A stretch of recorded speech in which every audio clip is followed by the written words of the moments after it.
An ex-con suspected of trying to kill 2 teenage girls in Fremont is due in court today. A groundbreaking ceremony today is good news for commuters traveling between Contra Costa and Solano counties. And how residents are reacting to the First Lady's listening tour in upstate New York. It's all next on the Noon News.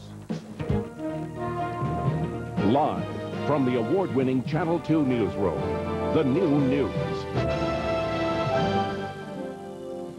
Good afternoon, everyone. I'm Frank Somerville. And I'm Tori Campbell. Police say the conditions of 2 Fremont teenagers brutally attacked and left for dead have greatly improved. And today, both suspects in that attack are behind bars, and one is due in court for the first time this afternoon. Diane Garazzi is live in Fremont with the very latest. Diane? Tori, 22-year-old Donald Paul Gatson is expected to be arraigned in Fremont at 2 o'clock this afternoon. He was transferred into the custody of Fremont police last night after being arrested earlier in the afternoon in San Francisco. Gatson will face charges of parole violation in addition to the 7 felonies against his alleged accomplice. 18-year-old Matthew Mark Kozlowski yesterday was charged with attempted murder, kidnapping, armed robbery, and carjacking. Police say the 2 stabbed an 18-year-old and 15-year-old girl near Fremont, leaving them for dead. The victims are steadily recovering in the hospital. Nurses call it a 180-degree turnaround. Police interviewed the younger victim and hope to get more information from both today. So we need to do a more in-depth interview with them. We haven't had a chance to do that, so that needs to be accomplished.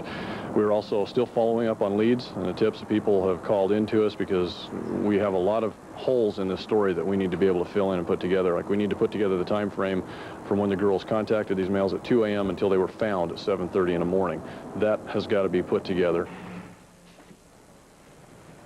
Francisco's UN Plaza yesterday, noticing the distinctive 5-point star tattoo on the back of his head. He snapped this picture as federal police arrested Gatson and said he was thrilled to be of help. I didn't notice anything until he turned his head, looked in the opposite direction. That's why I noticed it's 5-star in his head. The night before, I saw his picture on the news, and the 5-star caught my attention.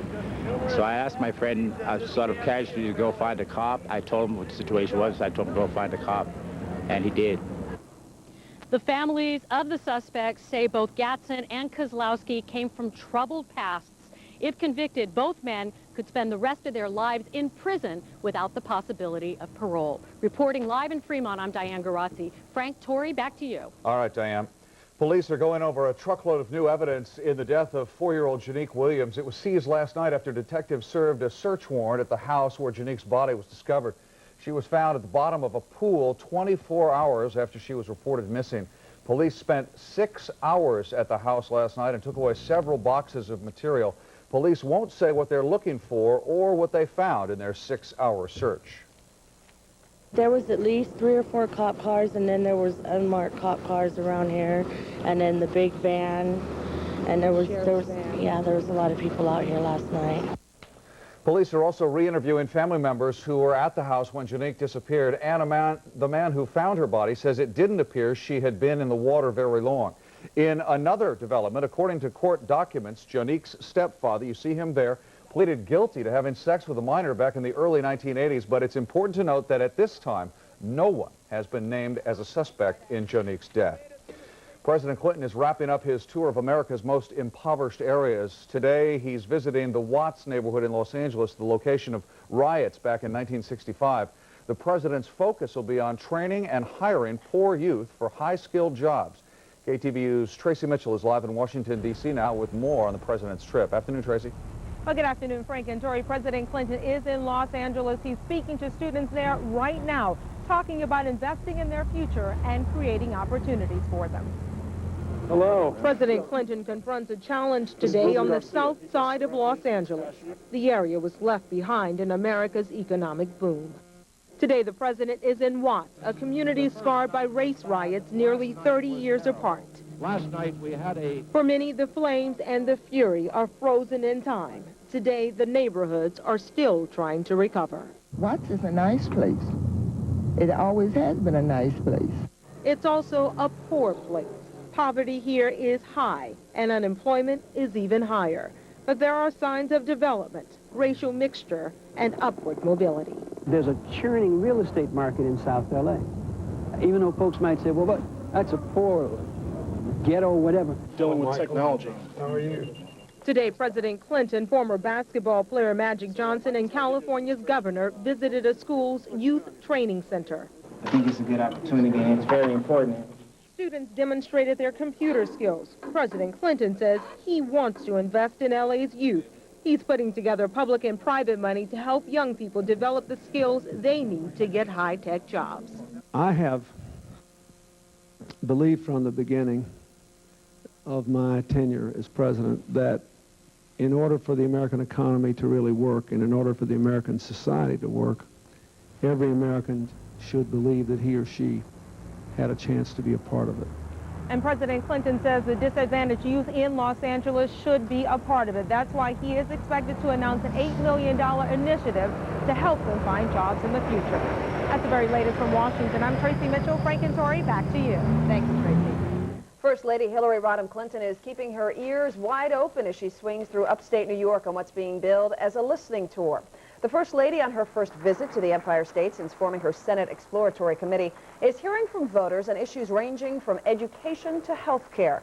At a Cooperstown hospital, she was praised for discussing ways to make health care more affordable for New Yorkers in poor rural areas. I remain concerned that we have more uninsured people in America today than we did when my husband took office, and we started a national conversation about health care and how the system could be enhanced or reformed. And I wanted to come today to listen from the experts, the people who are on the front lines of thinking about and delivering and receiving health care and paying for health care. Tomorrow, Mrs. Clinton is off to Syracuse before she wraps up her visit with a fundraiser in the state capital of Albany. One day after a jury in Florida handed U.S. cigarette makers their biggest setback yet, lawyers are back in court preparing for the second phase of the unprecedented case. Florida jurors found the nation's 5 largest cigarette makers liable yesterday for making a defective product that causes emphysema and cancer. The plaintiffs are seeking at least $200 billion in damages. They say manufacturers conspire to cover up the dangers of smoking. Today, lawyers are mapping out what direction they'll take in the damages phase of the case, and the judge says he'll decide by Monday when that second phase of the trial will begin. Crowded skies and overbooked planes are pretty typical for the summer travel season, but it appears that's causing more and more passengers to get involuntarily bumped from their flights. The U.S. Department of Transportation says the number of flyers bumped rose 55% compared to last year. That translates to about 17,000 passengers. There is also a rise in consumer complaints about air travel in general. The airlines say they want to make sure there are no empty seats, so they overbook the flights.